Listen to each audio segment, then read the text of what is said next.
Breaking news చూస్తున్నాం. విశాఖలోని YCP youth పోర్లో ఉద్రిక్తత చోటు చేసుకుంది.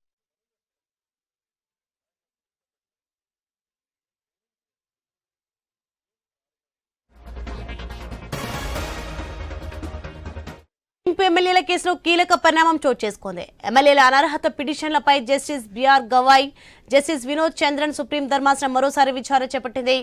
తాజాగా విచారణలో సుప్రీంకోర్టు కీలక వ్యాఖ్యలు చేసింది. నోటీసులు అందుకున్న వారు ఈ నెల 25లోగా ఎట్టి పరిస్థితిలో కౌంటర్ దాఖలు చేయాలని ధర్మాసనం ఆదేశాలు జారీ చేసింది. బీఆర్ఎస్ పార్టీ నుంచి గెలిచి కాంగ్రెస్ పార్టీలో చేరిన 10 మంది ఎమ్మెల్యేలపై అనర్హత వేటు వేయాలని కోరుతూ జనవరి 15న బీఆర్ఎస్ సుప్రీంకోర్టును ఆశ్రయించింది. ఎమ్మెల్యేలు కడియం శ్రీహరి, తెల్లం వెంకట్రావు, దానం నాగేందర్పై ఎమ్మెల్యేలు పాడి Kaushik Reddy, KP Vivekananda special leave petition దాఖలు చేశారు. మిగిలిన 7 ఎమ్మెల్యేలు పోచారం ఎన్ సంజయ్ కుమార్, కాల యాదయ్య, పండ్ల కృష్ణమోహన్ రెడ్డి, ప్రకాష్ గౌడ్, గూడెం మైపాల్ రెడ్డి, అరకపూడి గాంధీపై కేటీఆర్ రిట్ పిటిషన్ దాఖలు చేశారు. అన్ని పిటిషన్లను ఒకే దగ్గర కలిపి సుప్రీంకోర్టు ధర్మాసనం విచారణ చేపట్టింది. ఇక దీనిపై మరింత సమాచారం మా ఢిల్లీ రామకృష్ణారావు ఫోన్ లైన్ అందించి సిద్ధంగా ఉన్నారు. ఎస్ రామకృష్ణ. ఇక ఫిరాయింపు ఎమ్మెల్యేల అంశానికి సంబంధించి కీలక పరిణామం చోటు చేసుకుంది. ముఖ్యంగా ఎమ్మెల్యేల అనర్హత పిటిషన్లపై justice B R Gavai, justice Vinod Chandran నెలకొన్న సుప్రీం ధర్మాసనం మరోసారి విచారణ చేపట్టింది. అయితే ఇక్కడ సుప్రీంకోర్టు తాజాగా విచారణలో కొన్ని కీలకమైన వ్యాఖ్యలు అయితే చేయడం జరిగింది. మరి వాటిలో ప్రధానంగా మనం చూసుకున్న నోటీసులు అందుకున్న వారు ఈ నెల 25లోగా ఎట్టి పరిస్థితుల్లో కౌంటర్లు దాఖలు చేయాలని చెప్పేసి ధర్మాసనం ఆదేశాలు జారీ చేసింది.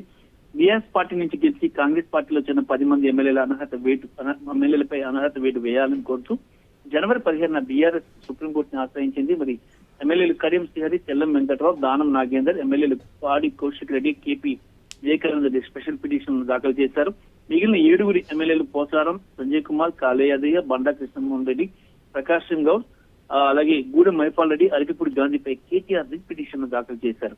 అన్ని పిటిషన్లు ఒకే దగ్గర కలిపి సుప్రీం ధర్మాసనం విచారణ చేపట్టింది.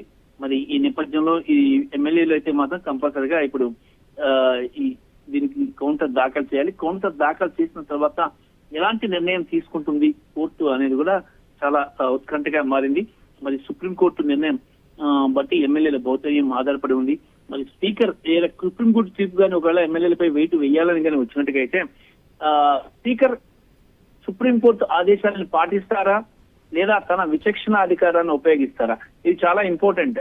సుప్రీంకోర్టు ఆదేశాలు స్పీకర్ పాటించాలని లేదు. మరి శాసన వ్యవస్థకు సంబంధించి సర్వోన్నత అధికారి స్పీకరే కాబట్టి తన విచక్షణ అధికారాన్ని ఉపయోగిస్తారనేది చూడాలి. సుప్రీంకోర్టు డెసిషన్ ఎలా ఉంటుందో అనే ఒక ఆందోళన ఎమ్మెల్యేలో ఉంది. దాంతో పాటు స్పీకర్ సేవ్ చేస్తారనే ఒక ధైర్యం కూడా ఎమ్మెల్యేలో ఉంది. మరి ఏం జరుగుతుంది అనేది మనం చూడాల్సిందే. Thank you Ramakrishna.